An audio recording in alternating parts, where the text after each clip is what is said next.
몇 가지 예들을 좀 봤는데요. 이제 이런 것들이 알고리즘이 차별과 관련되는 지점들이 있는데, 우선 이 차별과 관련돼서 몇 가지 특성들은 좀 유념할 필요가 있다고 생각이 됩니다. 이 AI가 분석하는 것이 상관관계에 대한 분석이에요. 패턴에 대한 분석이에요. 인과관계를 밝혀주는 건 아니잖아요.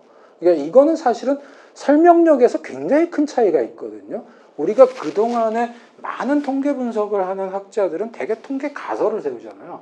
통계 가설을 세울 때에는 뭔가 예를 들면 A가 많아지면 B가 많아진다라고 하는 가설을 세우고 그걸 통계론으로 입증한다라고 했을 때는 A가 많아지면 B가 많아진다는 가설은 이론적으로는 인과적인 뭔가 근거가 만들어 있어야 되죠. 그랬을 때 그런 가설을 세우고 통계로서 그걸 입증해내고 이런 식으로 썼는데, 빅데이터에서는 상관관계는 무지하게 많이 나올 수 있어요. 근데 설명이 안 되는 부분들이 생긴다는 거죠.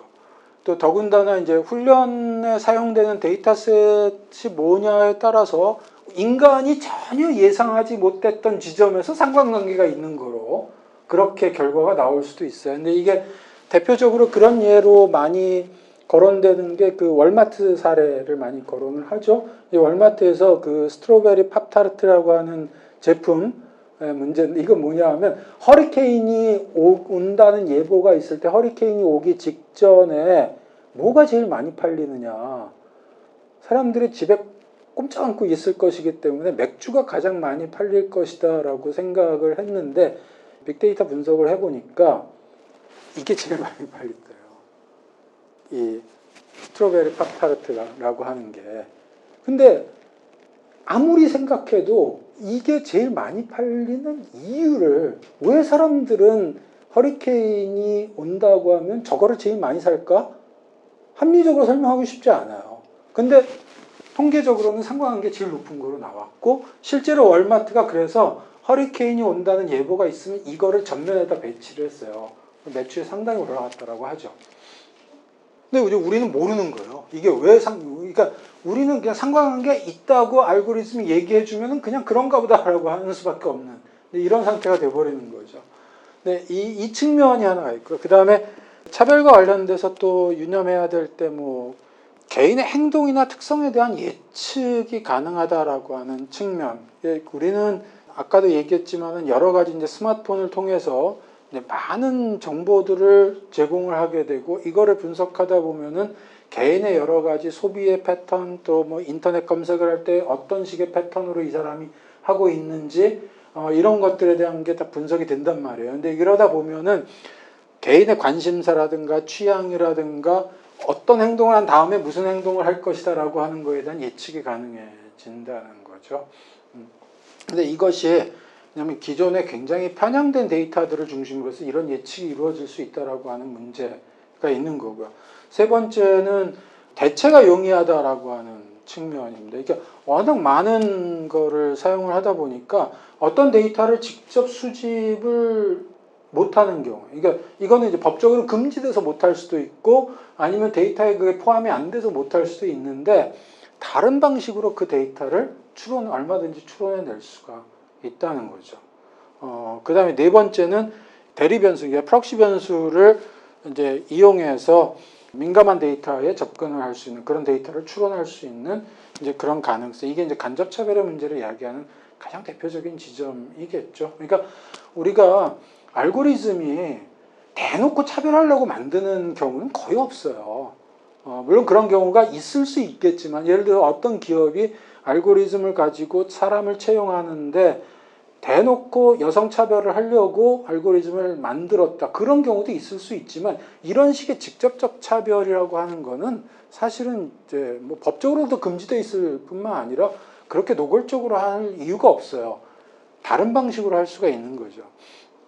이 민감 정보에 대한 거를 수집할 수 없는데, 이제 그에 해당되는 내용을 이제 그 다른 식의 정보를 가지고서 이제 추론해낼 수 있고 간접 차별을 할 수 있고 이런 가능성들입니다.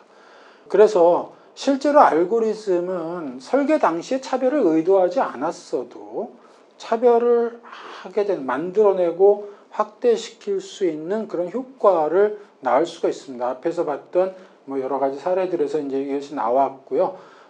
많은 경우에 이제 이러한 차별은 이제 훈련 데이터의 편향성 때문에 발생한다라고 보는 것이 일반적인데요. 한편에서는 대리 변수를 자유롭게 활용함으로써 간접 차별의 위험성이 증대된다라고 하는 측면을 좀 봐야 할 것 같습니다. 이거는 이제 실제로 차별을 의도할 수 있는데 이거를 은폐하는 경우들이 생길 수 있다는 거죠.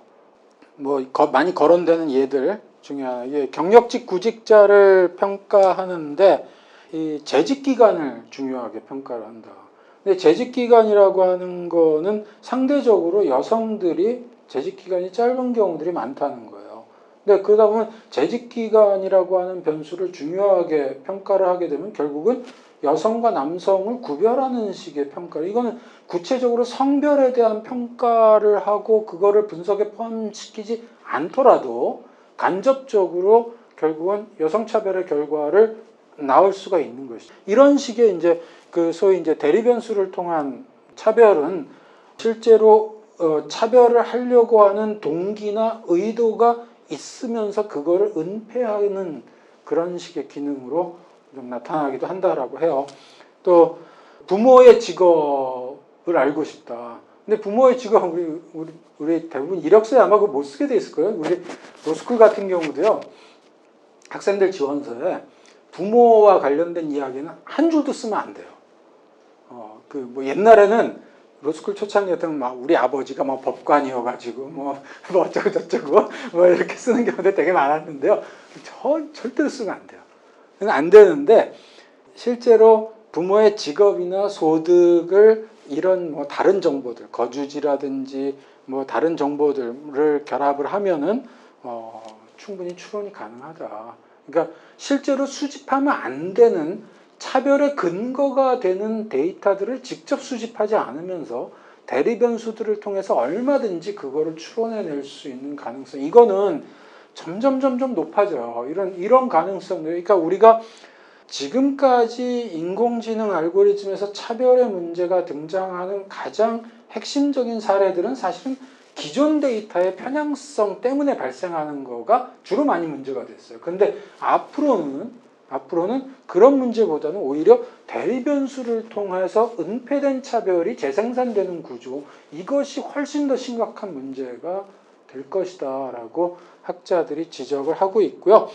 근데 한편으로는 이제 그런데 이 알고리즘이 이제 뭐 다층 신경망 구조 뭐 이래가지고 이게 도대체 왜 그런 결론을 냈는지를 추적해서 이게 그 논리를 해명한다는 것은 점점 어려워지는 이런 상황으로 가게 됩니다. 근데 그렇기 때문에 실제로 이런 대리 변수는 데이터셋이 풍부해지면 풍부해질수록 딥러닝을 통해서 이런 식의 대리 변수를 활용할 가능성은 굉장히 높아지는데 그런 반면에 이런 거를 통해서 은폐되어 있는 차별을 드러내거나 적발하는 것은 점점 어려워지게 되는 이런 상황으로 좀 가고 있다라고 하는데 좀 우려스러운 대목을 학자들이 많이 이야기를 하죠. 네.